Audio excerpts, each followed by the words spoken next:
दूसरा प्रश्न,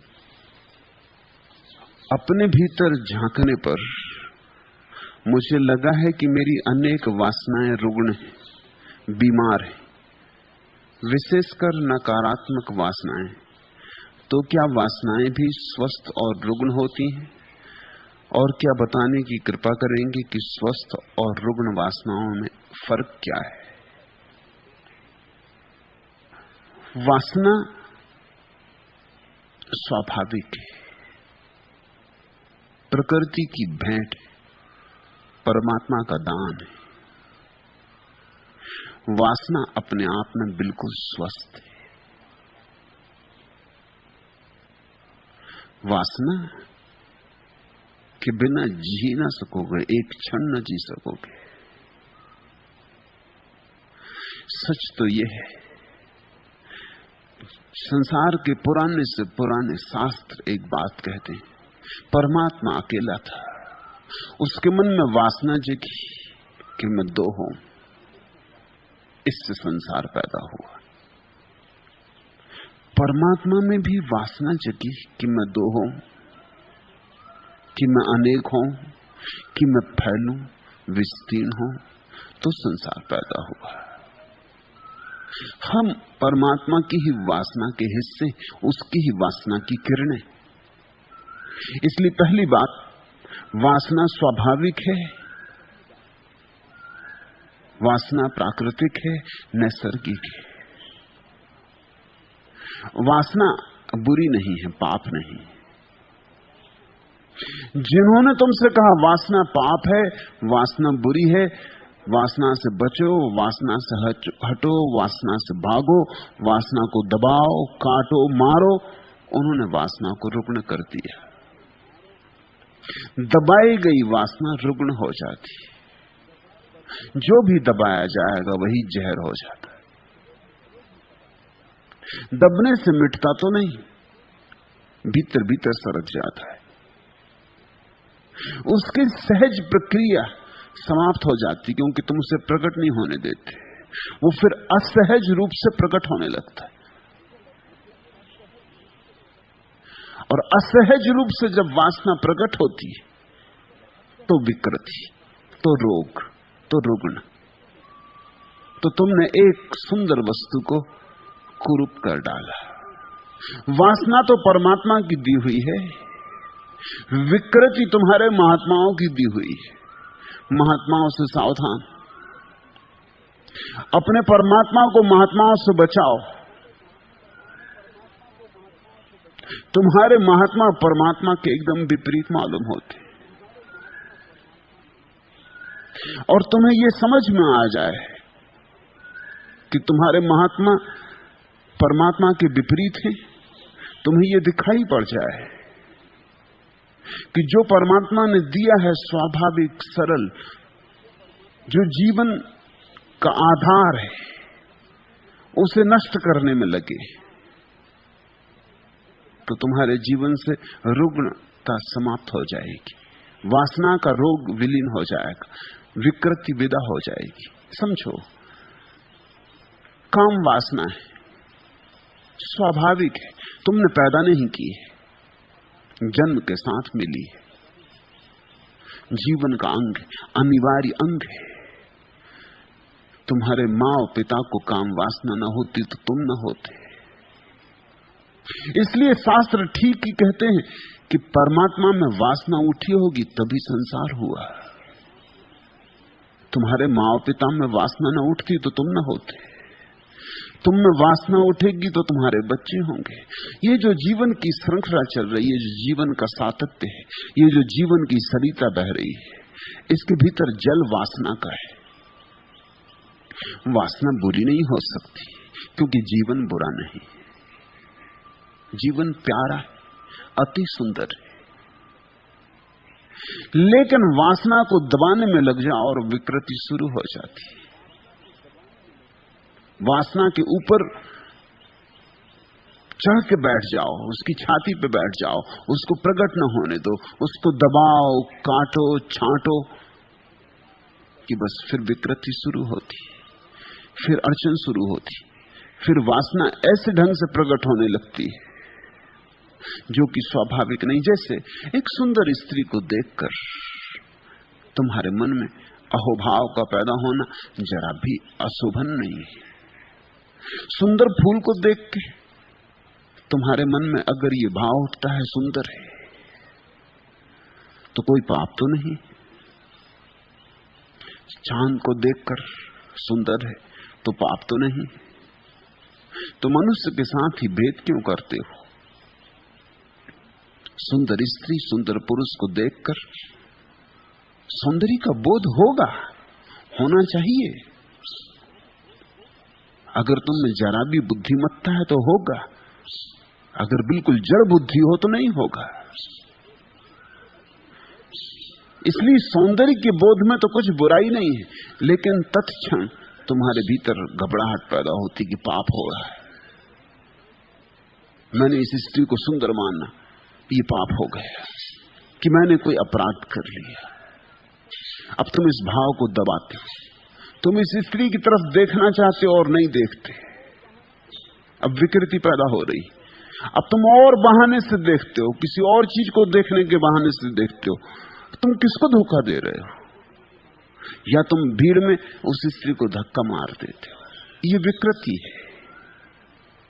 या तुम बाजार से गंदी पत्रिकाएं खरीद लाते हो, उनमें नग्न स्त्रियों के चित्र देखते हो,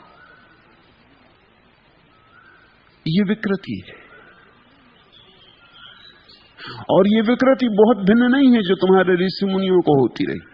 तुमने कथाएं पढ़ी है ना कि ऋषि ने बहुत साधना की और साधना के अंत में अप्सराएं आ गई आकाश से, उर्वशी आ गई और उसके चारों तरफ नाचने लगी। पोर्नोग्राफी नई नहीं है, ऋषि मुनियों को उसका अनुभव होता रहा है। वो सब तरह के अश्लील भावभंगिमाएं करने लगी ऋषि मुनियों के पास। अब किस अप्सरा को पड़ी है ऋषि मुनि के पीछे पड़ने की? ऋषि मुनियों के पास, विचारों के पास है भी क्या कि अप्सराएं उनको जंगल में तलाशती जाएं और नग्न होकर उनके आसपास नाचे। सच तो यह है कि ऋषि मुनि अगर अप्सराओं के घर भी दरवाजे पर जाकर खड़े रहते तो क्यों में उनको जगह न मिलती। वहां पहले से लोग राजा महाराजा वहां खड़े होते। ऋषि मुनियों को कौन घुसने देता? मगर कहानियां कहती हैं कि ऋषि मुनि अपने जंगल में बैठे, आंख बंद किए, शरीर को जला के गला के, भूखे प्यासे व्रत उपवास किए हुए, और अप्सराएं उनकी तलाश में आती। ये अप्सराएं मानसिक है, ये उनकी मन की दबी हुई वासनाएं, ये कहीं है नहीं, ये बाहर नहीं, ये प्रक्षेपण, ये स्वप्न है। उन्होंने इतनी बुरी तरह से वासना को दबाया है कि वासना दबते दबते इतनी प्रगाढ़ हो गई है कि वो खुली आंख सपने देखने लगे, और कुछ नहीं। हेलुसिनेशन है, संभ्रम है। मनोवैज्ञानिक कहते हैं किसी आदमी को ज्यादा दिन तक भूखा रखा जाए तो उसे भोजन दिखाई पड़ने लगता है, और किसी आदमी को वासना से बहुत दिन तक दूर रखा जाए तो उसकी वासना का जो भी विषय हो वो दिखाई पड़ने लगता है, भ्रम पैदा होने लगता है। बाहर तो नहीं है, वो भीतर से ही बाहर प्रक्षेपित कर लेता है। ये ऋषि मुनियों के भीतर से आई हुई घटनाएं हैं, बाहर से इनका कोई संबंध नहीं है। कोई इंद्र नहीं भेज रहा है, कहीं कोई इंद्र नहीं है और न कहीं कोई उर्वशी है। सब इंद्र और सब उर्वशियां मनुष्य के मन के भीतर का जाल है। तो तुम अगर कभी ये सोचते हो कि जंगल में बैठने से उर्वशी आएगी, भूल समझ जाना, कोई उर्वशी नहीं आती। नहीं तो कई ऋषि मुनि इसी में हो गए हों, बैठे हैं जंगल में जाके, अब उर्वशी आती होगी, अब उर्वशी आती होगी। उर्वशी तुम पैदा करते हो, दमन से पैदा होती, ये विकृति है। इस स्थिति को मैं मानसिक विकार कहता हूं। ये कोई उपलब्धि नहीं है, ये विक्षिप्तता है, ये है वासना की रुग्ण दशा। तुम्हारे भीतर जो स्वाभाविक है उसका सहज स्वीकार करो, और सहज स्वीकार से क्रांति घटती। जल्दी ही तुम वासना के पार चले जाओगे। मैं ये नहीं कह रहा हूं कि वासना में सदा रहो, लेकिन पार जाने का उपाय ही यही कि उसको सहज स्वीकार कर लो, दबाना मत, अन्यथा कभी पार ना जाओगे। उर्वशियां आती ही रहेंगी। तुमने देखा कि चूंकि पुरुषों ने ही ये शास्त्र लिखे इसलिए उर्वशियां आती। स्त्रियां अगर शास्त्र लिखती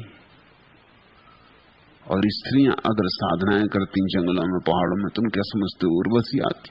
स्वयं इंद्र आते। तब उनकी कहानियों में उर्वशी इंद्र को भेजती, क्योंकि उर्वशी से काम नहीं चल सकता था।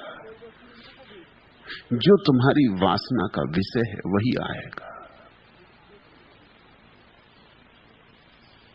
उन्होंने अप्सरा नहीं देखी होती, उन्होंने देखे होते चलो हिंद केसरी चले आ रहे,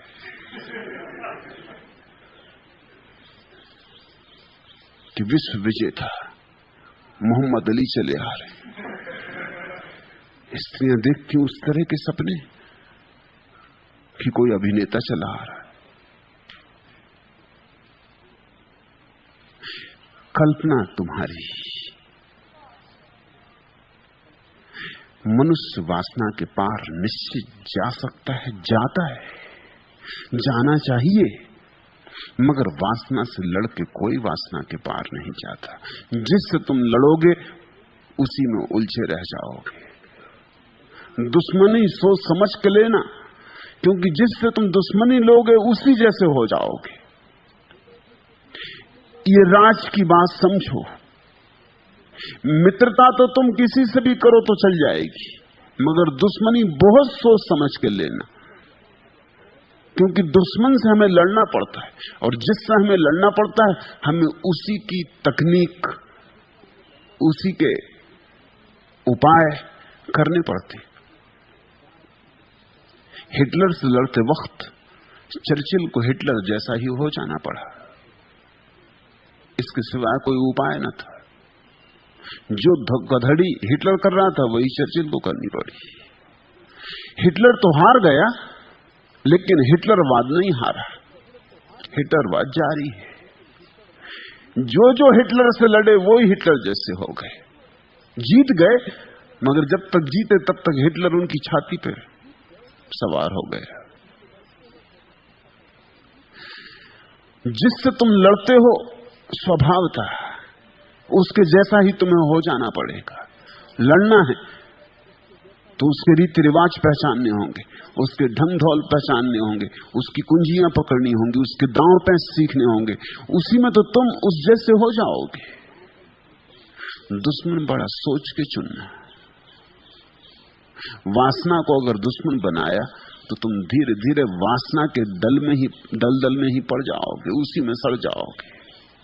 वासना दुश्मन नहीं है, वासना प्रभु का दान है। इससे शुरू करो, इसे स्वीकार करो, इसको अहोभाव से, आनंद भाव से अंगीकार करो, और इसको कितना सुंदर बना सकते हो बनाओ। इससे लड़ो मत, इसको सजाओ, इसे श्रृंगार दो, इसे सुंदर बनाओ, इसको और संवेदनशील बनाओ। अभी तुम्हें स्त्री सुंदर दिखाई पड़ती, अपनी वासना को इतना संवेदनशील बनाओ कि स्त्री के सौंदर्य में तुम्हें एक दिन परमात्मा का सौंदर्य दिखाई पड़ जाए। अगर चांतारों में दिखता है तो स्त्री में भी दिखाई पड़ेगा, पड़ना ही चाहिए। अगर चांद तारों में है तो स्त्री में क्यों ना होगा? स्त्री और पुरुष तो इस जगत की श्रेष्ठतम अभिव्यक्तियां हैं। अगर फूलों में है, गूंगे फूलों में, तो बोलते हुए मनुष्यों में ना होगा। अगर पत्थर पहाड़ों में है, जड़ पत्थर पहाड़ों में, तो चैतन्य मनुष्य में ना होगा। संवेदनशील बनाओ, वासना से भगो मत, वासना से डरो मत, वासना को निखारो, शुद्ध करो। यही मेरी पूरी प्रक्रिया है। जो मैं यहां तुम्हें दे रहा हूं। वासना को शुद्ध करो, निखारो, वासना को प्रार्थना पूर्ण करो, वासना को ध्यान बनाओ, और धीरे धीरे तुम चमत्कृत हो जाओगे कि वासना ही तुम्हें वहां ले आई जहां तुम जाना चाहते थे, वासना से लड़के, और नहीं जा सकते थे। प्रेम करो, प्रेम से बचो मत, गहरा प्रेम करो, इतना गहरा प्रेम करो कि जिससे तुम प्रेम करो वही तुम्हारे लिए परमात्मा हो जाए। इतना गहरा प्रेम करो। तुम्हारा प्रेम अगर तुम्हारे प्रेम पात्र को परमात्मा ना बना सके तो प्रेम ही नहीं, तो कहीं कुछ कमी रह गई। तुम्हारे महात्मा कहते हैं कि प्रेम के कारण तुम परमात्मा को नहीं पा रहे हो। मैं तुमसे कहता हूं प्रेम की कमी के कारण तुम परमात्मा को नहीं पा रहे हो। इस भेद को समझ लेना। इसलिए अगर तुम्हारे महात्मा मुझसे नाराज हैं तो बिल्कुल स्वाभाविक। अगर मैं सही हूं तो वे सब नाराज होने ही चाहिए। मैं कह रहा हूं प्रेम तुम में कम है, इसलिए परमात्मा तुम्हें दिखाई नहीं पड़ता। तुम्हारी वासना बड़ी अधूरी है, अपंग है। तुम्हारी वासना को पंख नहीं है, पंख दो। तुम्हारी वासना को उड़ना सिखाओ। तुम्हारी वासना जमीन पर सरक रही, मैं कहता हूं वासना को आकाश में उड़ना सिखाओ। परमात्मा अगर वासना के द्वारा संसार में उतरा है तो तुम वासना की ही सीढ़ी पर चढ़ के परमात्मा तक पहुंचोगे, क्योंकि जिस सीढ़ी से उतरा जाता है उसी से चढ़ा जाता है। फिर तुम्हें दोहरा कर कह दूं, पुराने शास्त्र कहते हैं परमात्मा में वासना जगी कि मैं अनेक हूं। अकेला अकेला थक गया होगा, तुम भीड़ से थक गए हो, वो अकेला अकेला थक गया था, वो उतरा जगत में, तुम भीड़ से थक गए हो। अब तुम वापस एकांत पाना चाहते हो, मोक्ष पाना चाहते हो, कैवल्य पाना चाहते हो, ध्यान समाधि पाना चाहते हो। चढ़ो उसी सीढ़ी से जिससे परमात्मा उतरा। इसलिए मैं कहता हूं कि संभोग और समाधि एक ही सीढ़ी के दो हिस्से हैं, दिशा का भेद है और कोई भेद नहीं।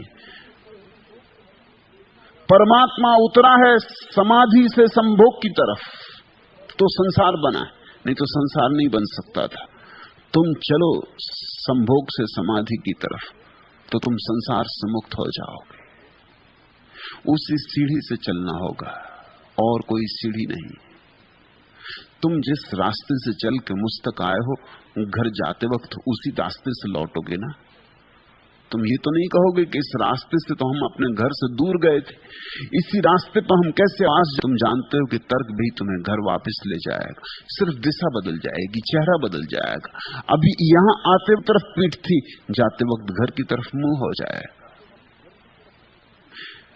बस इतना सा रूपांतरण, विरोध नहीं, वैमनस्य नहीं, दमन नहीं, जबरदस्ती नहीं, हिंसा नहीं। तुमने पूछा है कि अपने भीतर कभी झांकने पर मुझे लगा है कि मेरी अनेक वासनाएं रुग्ण हैं। देखना, उनका विश्लेषण करना। जो जो वासनाएं रुग्ण हो समझ लेना, खोज करोगे अनुभव में भी आ जाएगा।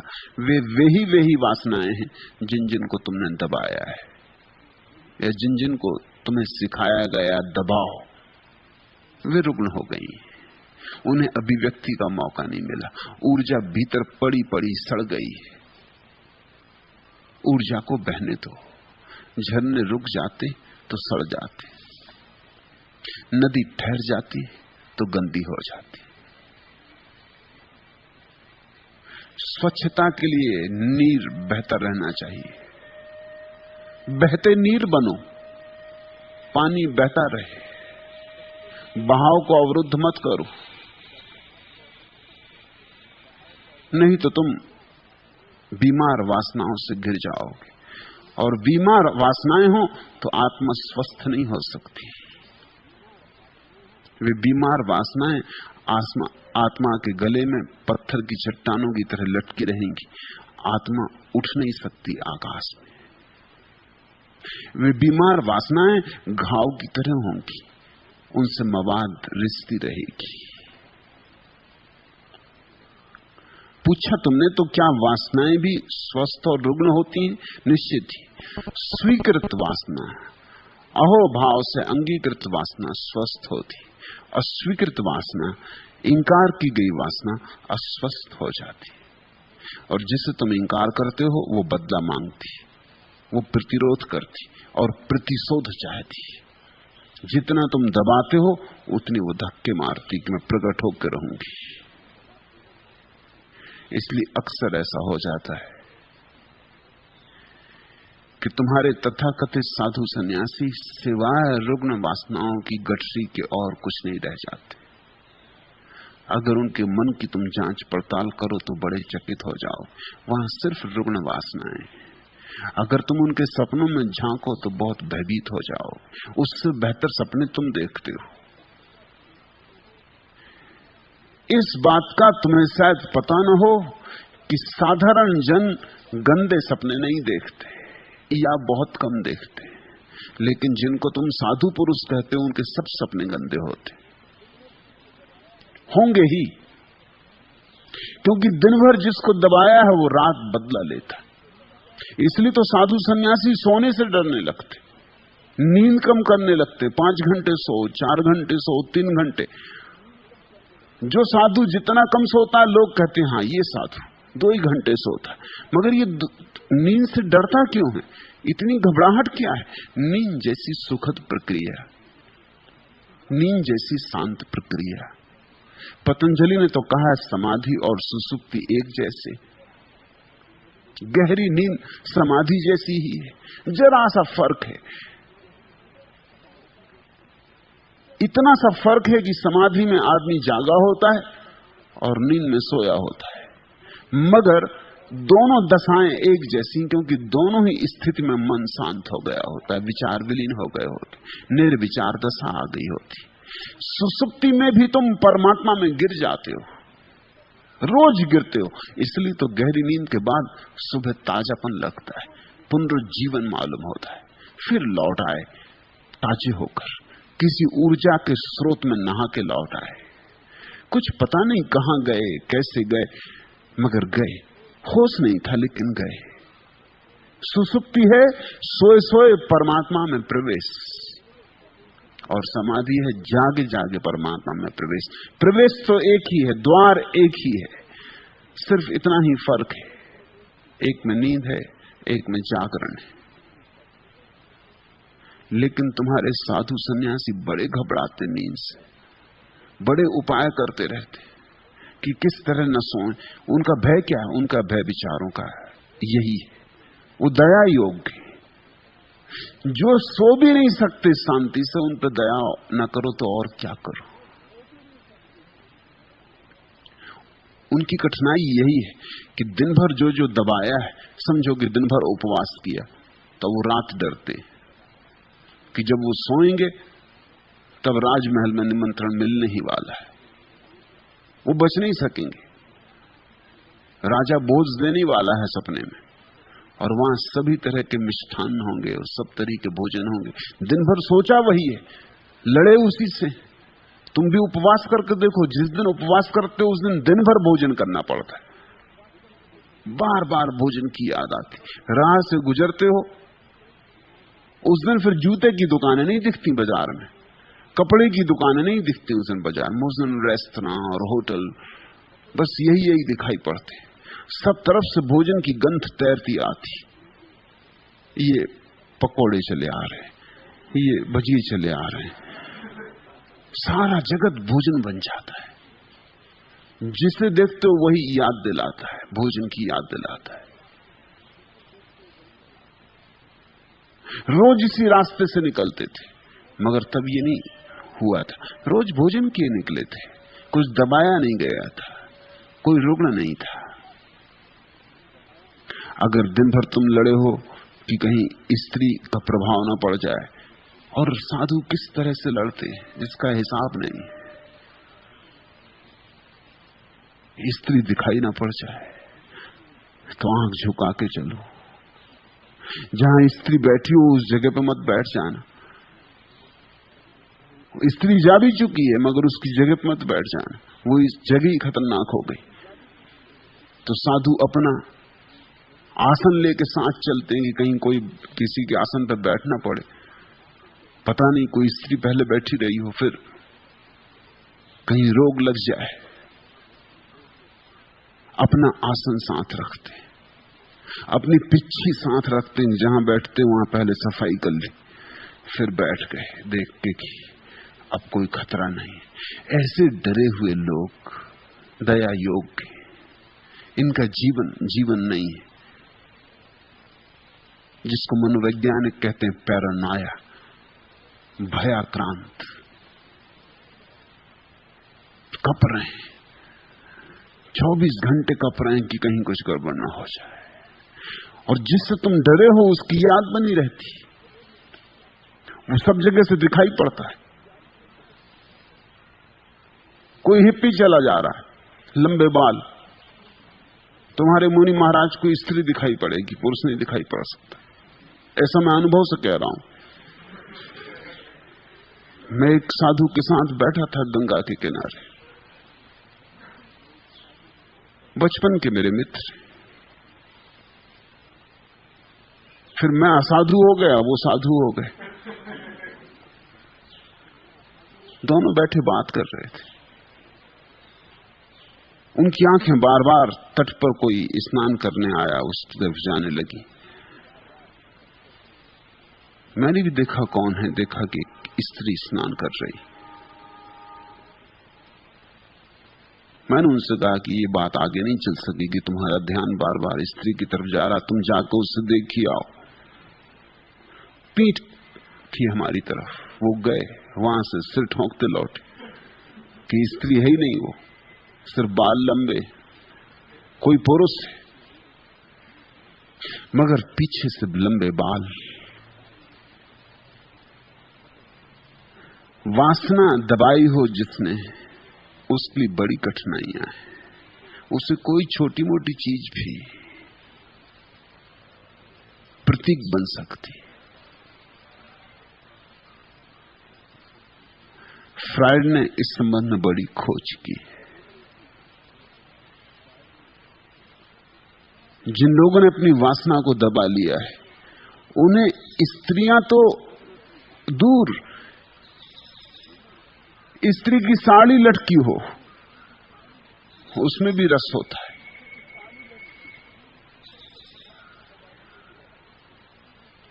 जिसने पुरुष के प्रति अपनी वासना दबा ली, उसे हर पुरुष की चीज में रस हो जाता है। ये विकृति है, ये रुग्ण चित्त दशा है। तो फिर डरोगे रात सोने में, क्योंकि सोए की अड़चन हुई, सोए की घबराहट आई। जागने में तो किसी तरह अपने को संभाले रहे, संभाल चलते रहे। नींद में कौन संभालेगा? नींद में तो सब संभालना बंद हो जाएगा, और जो दिन भर दबा रहा है वो एकदम से प्रकट होगा। इसलिए तो मनस्विद कहते हैं कि तुम्हें जानने के लिए तुम्हारे सपनों का विश्लेषण करना पड़ता है। तुम इतने झूठे हो कि तुम्हारे जागरण का तो कोई भरोसा ही नहीं। तुम्हारा जागरण तो बिल्कुल प्रपंच है। तुम मनोवैज्ञानिक के पास जाओ तो वो कहता अपने सपने लाओ, रोज रोज तुमसे कहता अपने सपने लाओ, सपने लिखवाओ, सपने बताओ, सपने की डायरी बनाओ। तुम सोचते भी हो भाई तुम्हें जो पूछना मुझसे पूछ लो, सपने को क्या देखना। मनोवैज्ञानिक कहता सपने से पता चलेगा कि तुम असलियत में क्या हो। जागने में तो तुम धोखा दे सकते हो, और तुम इतने कुशल हो गए हो धोखा देने में कि दूसरे को नहीं दे सकते, अपने को भी दे सकते हो। कुछ लोग तो इतने कुशल हो गए हैं धोखा देने में कि सपने तक में थोड़ा सा धोखा कर जाते। जैसे तुम्हें अपने बाप की हत्या करनी, ऐसा तुम्हारे दिन में लगा रहता है कि बाप ने बहुत सताया, कि सता रहा है, कि बुढ़ा अभी भी जा नहीं रहा, कब जाएगा कब नहीं जाएगा। ऐसे तुम्हारे मन में विचार चल रहे हैं। मगर पिता पिता है, और संस्कृति कहती, सभ्यता कहती आदर दो। इसलिए सब संस्कृतियां, सभ्य सभ्यताएं कहती कि पिता को आदर दो, क्योंकि खतरा है, नहीं तो बाप बेटे के बीच झगड़ा होने वाला है, बेटे बाप को मार डालेंगे। इसको बचाने के लिए ही सारी सभ्यताएं। ये बड़े मजे की बात है, अगर तुम सभ्यताओं के नियम पहचानने की कोशिश करो तो उनसे राज पता चलता है कि मामला क्या है। इतनी दुनिया की सभ्यताएं हैं, अलग अलग ढंग, अलग अलग व्यवस्था, भोजन अलग, कपड़े अलग, मगर एक बात में सब राजी हैं कि बेटा बाप का सम्मान करे। अनुभव है सभी को कि अगर सम्मान ठोक ठोक के बिठाया नहीं गया तो एक न एक दिन अपमान होने वाला बेटे के द्वारा बाप का, इसलिए उसको बिठाई देना ठोक ठोक के। फिर वो इतना गहरा बैठ जाता है संस्कार। मनोवैज्ञानिक कहते हैं सपने में भी तुम अपने बाप की हत्या नहीं करते, अपने चाचा की कर देते, क्योंकि वो पिता जैसे मालूम होते। अब चाचा का कोई हाथ ही नहीं, चाचा की कोई हत्या करना ही नहीं चाहता। तुम ख्याल रखना, चाचा से तो दोस्ती होती, चाचा से तो सबकी दोस्ती होती। चाचा तो प्यारा आदमी होता है, बाप जैसा होता है और बाप जैसा नहीं होता। मित्रता होती है, न आज्ञा देता है, न जबरदस्ती स्कूल भेजता है, बल्कि मौका पड़ जाए तो कुछ पैसे भी दे देता है, स्कूल से निकालना हो तो छुट्टी भी निकलवा देता है। चाचा तो भिन्न तरह का आदमी होता है, चाचा को कौन मारना चाहता है। लेकिन सपने में मनोवैज्ञानिक कहते हैं पिता की हत्या करने का भाव सपने तक में आदमी रोक लेता है कि ये बात तो हो ही नहीं सकती। चाचा को मार देता, चाचा पिता जैसा लगता, वो प्रतीक बन जाता है। तुम ख्याल करना, मनोवैज्ञानिक कहते हैं कि सपने तक में धोखा शुरू हो गया है। आदमी का धोखा इतना गहरा चला गया है, लेकिन सपनों में फिर भी तुम्हारी प्रामाणिकता का पता चल जाता है। अगर तुम्हारे 3 महीने तक के सारे सपने तुम खोल कर रख दो तो तुम्हारी आत्मकथा हो जाएगी। असली आत्मकथा, असली आत्मकथा उन बातों की नहीं है जो तुम जाग के सोचते हो, उन बातों की जो तुम सो के सोचते हो, क्योंकि उससे पता चलता है तुम कहां हो। और बड़ी उल्टी बात होगी, ऊपर ऊपर तुम कुछ थे, भीतर भीतर तुम कुछ थे। ऊपर ऊपर तुम इतने शांत थे और भीतर तुमने हत्याएं कर दी। ऊपर ऊपर तुम इतने भले मालूम होते थे और भीतर भीतर तुमने क्या नहीं था जो नहीं किया। बड़े से बड़े अपराधी जो करते हैं वो हर आदमी अपने सपने में कर लेता है, सपने में तृप्ति मिल जाती है। रुग्ण मत कर लेना अपनी वासनाओं को, अन्यथा तुम मुश्किल में पड़ जाओगे। स्वीकार करो, परमात्मा ने जो भी दिया है उसके पीछे राज होगा, उसके पीछे कुछ छिपी होगी संपदा। इनकार मत करो। तुम परमात्मा की जिस चीज को भी इनकार करोगे उसके माध्यम से परमात्मा का ही इनकार होगा। इसलिए भक्त कहते हैं सब स्वीकार कर लो और अहोभाव से स्वीकार कर लो, उदासी से नहीं, विवशता से नहीं, मजबूरी से नहीं। और स्वीकार के बाद सरलता से जो तुम्हें मिला है उसको गहराओ। उसको गहराते गहराते ही तुम पाओगे कि जहां केवल कंकड़ पत्थर और धूल धमास मालूम होती थी, गड्ढा खोदते खोदते जल के स्रोत मिल गए, कुएं बन गए। हर वासना से प्रार्थना तक पहुंचने का उपाय खुदाई ठीक से करो। मैं तुम्हें जीवन स्वीकार का धर्म दे रहा हूं, इसमें इंकार नहीं, जरा भी इंकार नहीं। मैं तुम्हें प्रामाणिक मनुष्य होने की कला सिखा रहा हूं। तुम्हें अब तक अप्रामाणिक होने की बातें बताई गई, अब तक तुम्हें जबरदस्ती अपने को कुछ बना लेने की चेष्टा सिखाई गई। मैं तुमसे कह रहा हूं सहजता से तुम हो जाओगे जो तुम होना चाहते हो। सहजता धर्म होना चाहिए, सहज योग ही एकमात्र योग होना चाहिए। और अगर तुमने इस संसार को स्वीकार न किया तो इस संसार के बनाने वाले को कैसे स्वीकार कर सकोगे? वासना का इंकार नास्तिकता है, वासना का स्वीकार आस्तिकता है। जीस्त को पुरबहार क्या करते, दिल ही था सोगवार क्या करते, आपके गम की बात है वरना खुद को हम बेकरार क्या करते। आपका एतवार ही कब था, आपका इंतजार क्या करते। थी हमें क्या बाहर से उम्मीद, हम उम्मीदें बाहर क्या करते। जिस पर कब हमें भरोसा था, आप पर एतबार क्या करते। थे न जिनको अजीज खारे चमन, वह भला गुल से प्यार क्या करते। समिया जब न सभी रास आई, सुबह का इंतजार क्या करते। थोड़ा समझो, आपका एतबार ही कब था, आपका इंतजार क्या करते। जीवन को ही स्वीकार न करोगे तो जीवन के पीछे छिपे हुए को कैसे स्वीकार करोगे। घूंघट से ही भाग खड़े होगे तो घूंघट के पीछे जो चेहरा छिपा है, जो प्यारा छिपा है, उसे उघाड़ कैसे पाओगे। ये प्रकृति उसका घूंघट है, वासना प्रार्थना का घूंघट है।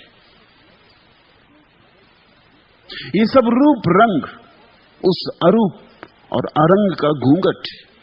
ये सब आकार उस निराकार पर घूंघट है, और बड़े प्यारे। घूंघट भी बड़ा प्यारा है क्योंकि उसके चेहरे पर है, उसके चेहरे पर होने के कारण सब प्यारा है। इस जगत में ऐसा कुछ है ही नहीं जो प्यारा ना हो, और अगर ऐसा कुछ मालूम पड़े कि प्यारा नहीं है तो फिर से सोचना, सोच सोच के फिर सोचना, कहीं तुम अपनी भूल पाओगे। होनी ही चाहिए तुम्हारी भूल, क्योंकि तुम परमात्मा से ज्यादा बुद्धिमान नहीं हो सकते। जिससे ये जगत का प्रवाह आ रहा है, तुम उसमें सुधार करने की सोच रहे हो। तुम्हारी चेष्टा यह है कि तुम परमात्मा को भी सलाह देना चाहते हो कि ऐसा होना चाहिए था, वासना नहीं होनी चाहिए थी। जरा सोचो तो कि एक बच्चा पैदा हो जिसमें वासना ना हो, उसमें क्या होगा। उसमें रीढ़ होगी, वो बच्चा नपुंसक होगा। उसमें जीवन की ऊर्जा होगी, उल्लास होगा, उसमें फूल लग सकते, वो जी सकता है। वो श्वास ही क्यों लेगा, उसमें श्वास ही क्यों चलेगी। तुम उसे धक्का मार दोगे तो उसमें क्रोध नहीं उठेगा, वो बिल्कुल गोबर गणेश होगा। तुम उसको जैसा बना दोगे वैसी बन जाएगा, लीप पोत दोगे लीप पोत जाएगा। उसमें मेधा नहीं होगी, प्रतिभा नहीं होगी, उसमें बगावत नहीं होगी, क्रांति नहीं होगी, आग नहीं होगी, उसमें कोई किरण नहीं होगी, अंधकार होगा। वो बिल्कुल मुर्दा होगा, मिट्टी का लौंदा होगा, उसमें आत्मा नहीं होगी। वासना नहीं होगी तो आत्मा नहीं होगी। वो कभी किसी स्त्री को प्रेम नहीं करेगा, वो अपनी मां को भी प्रेम नहीं कर सकता। ख्याल रखना,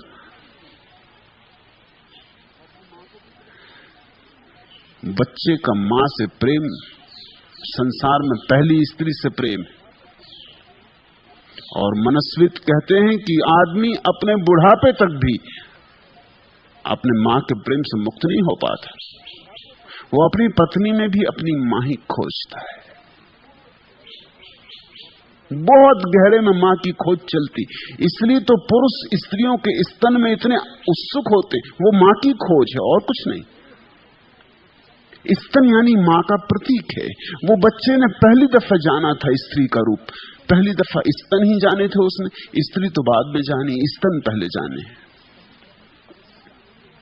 उसकी पहली पहचान दुनिया से स्तन से हुई थी।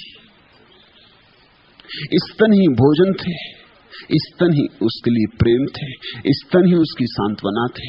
रोता था तो स्तन ही उसके लिए धीरज थे, स्तन ही उसकी सारी आकांक्षा थे, स्तन ही उसकी सारी वासना थे, स्तन ही उसका सब सार थे, सब कुछ थे। इसलिए तो पुरुष स्तन से कभी मुक्त नहीं हो पाता। चित्रकार स्तनों के चित्र बनाते, मूर्तिकार बड़े बड़े स्तन गढ़ते जैसे होते भी नहीं।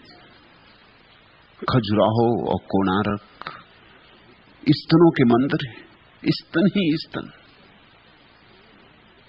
कवि स्तन की कविताएं लिखते हैं, फिर उपन्यास हो कि फिल्में हो कि पुराण हो, स्तन की ही चर्चा चलती है। स्त्री से स्तन अलग कर लो और स्त्री में से कुछ खो जाता है, बिल्कुल खो जाता है, क्योंकि वो स्त्री मां बनने की योग्य नहीं रह जाती। कोई पुरुष उस स्त्री में उत्सुक नहीं होता। स्त्रियां भी रहस्य को जानती तो स्तनों को उभारने के उपाय करती। ढंग ढंग की चोलियां तैयार होती सारी दुनिया में।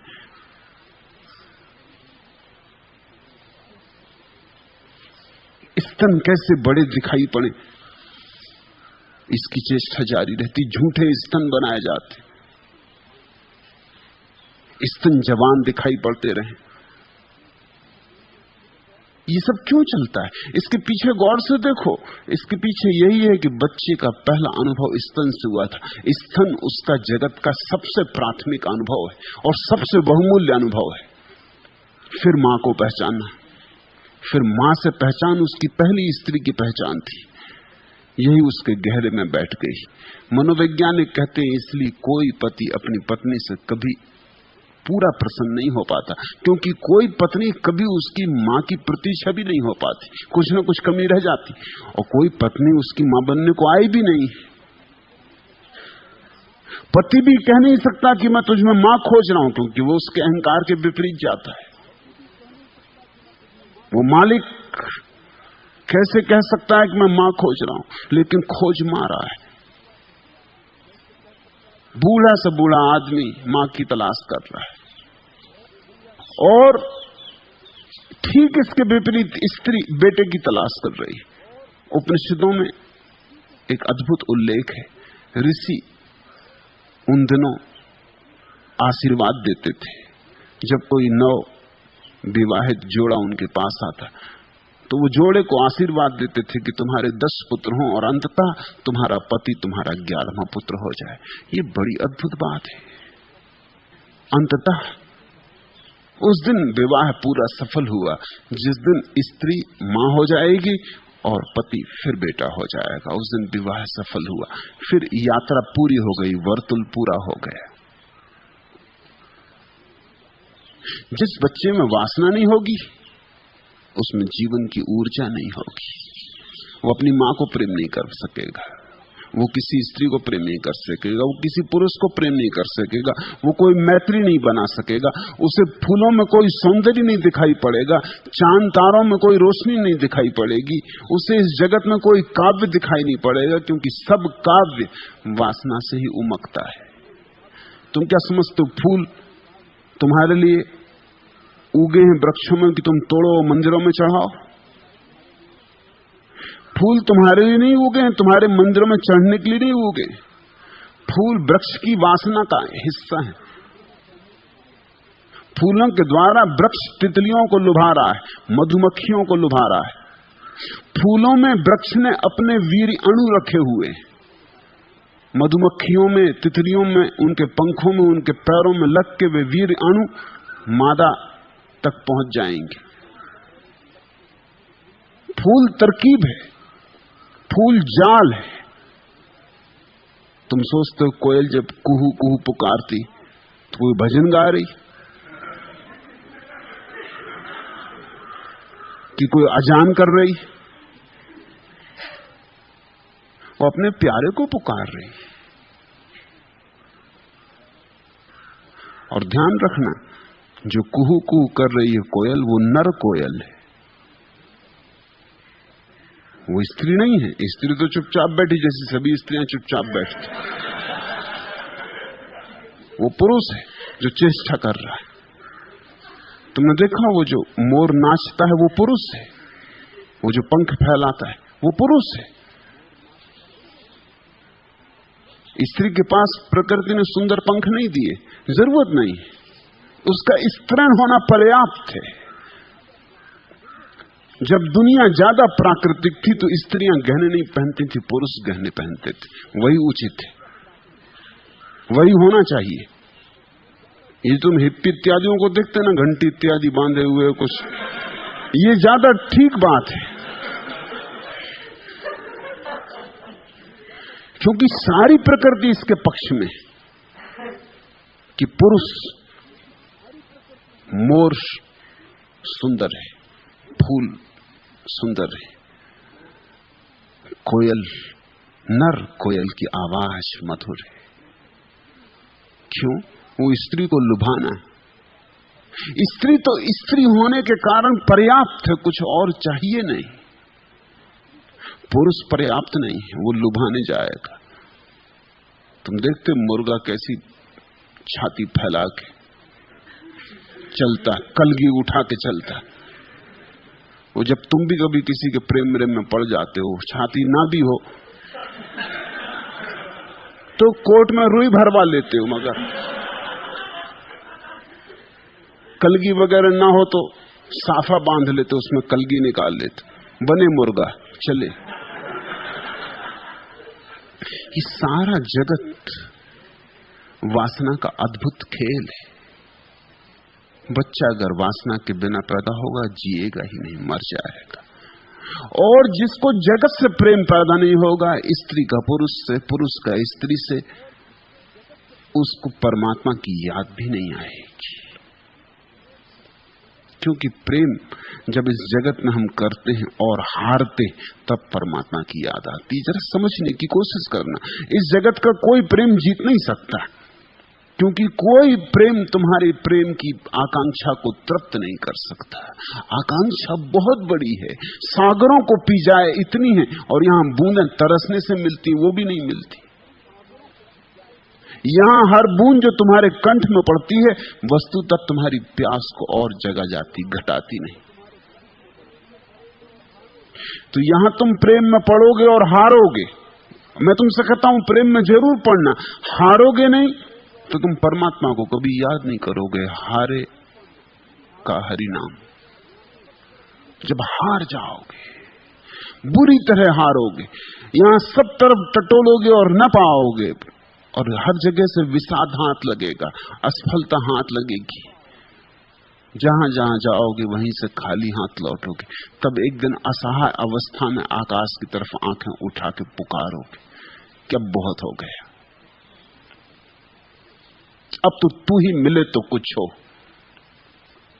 जब स्त्री और पुरुष के प्रेम से तृप्ति नहीं होगी और अतृप्ति बढ़ती जाएगी, तो ही परमात्मा की तलाश शुरू होती। जिस बच्चे में वासना नहीं, वो परमात्मा को खोजने नहीं जाएगा। जिस बच्चे में वासना नहीं, वो परमात्मा से अलग हुआ ही नहीं, अभी खोजने का सवाल ही नहीं है। वासना उठी परमात्मा में तो उसने अनेक होने का विस्तार किया अपना। आपका एतबार ही कब था? आपका इंतजार क्या करते थी? हमें क्या बाहर से उम्मीद? हम उम्मीदें बाहर क्या करते? जिस पर कब हमें भरोसा था, आप पर एतबार क्या करते? जिंदगी पर ही जिसको भरोसा नहीं है, वो जिंदगी को बनाने वाले पर भरोसा नहीं कर सकता। जिस पर कब हमें भरोसा था, आप पर एतबार क्या करते थे? न जिनको अजीज खारे चमन, जिसको कांटों से फूल नहीं है, वो फूलों से भी प्रेम नहीं कर सकेगा। जिसको कांटों से प्रेम नहीं है, वो फूलों से भी प्रेम नहीं कर सकेगा। और जिसे फूलों से प्रेम है, उसे कांटों से भी प्रेम होगा, क्योंकि वो समझेगा कि कांटे और फूल एक ही सिक्के के दो पहलू हैं। थे न जिनको अजीज खारे चमन, वह भला गुल से प्यार क्या करते? समिया जब न सभी रास आई, सुबह का इंतजार क्या करते? जिनको रात ही पसंद न पड़ी, वो सुबह का क्या खाक इंतजार करेंगे?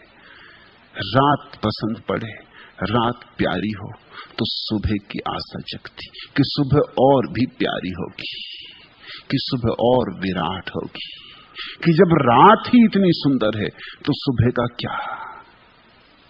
देखते हो, धनी धर्मदास ने कहा कि जब अपने गुरु में झांक कर देखा, जब कबीर में झांक कर देखा और इतना प्यारा दर्शन किया, तब समझ में आया कि जब गुरु इतना प्यारा है, तो जब उस परम पुरुष से मिलन होगा तो कैसा होगा। फिर वाणी कह नहीं पाती, फिर शब्द अधूरे पड़ जाते, फिर मौन ही उसे कह सकता है। जो भी परमात्मा ने दिया, बेशर्त कह रहा हूं, जो भी परमात्मा ने दिया उसे स्वीकार करो,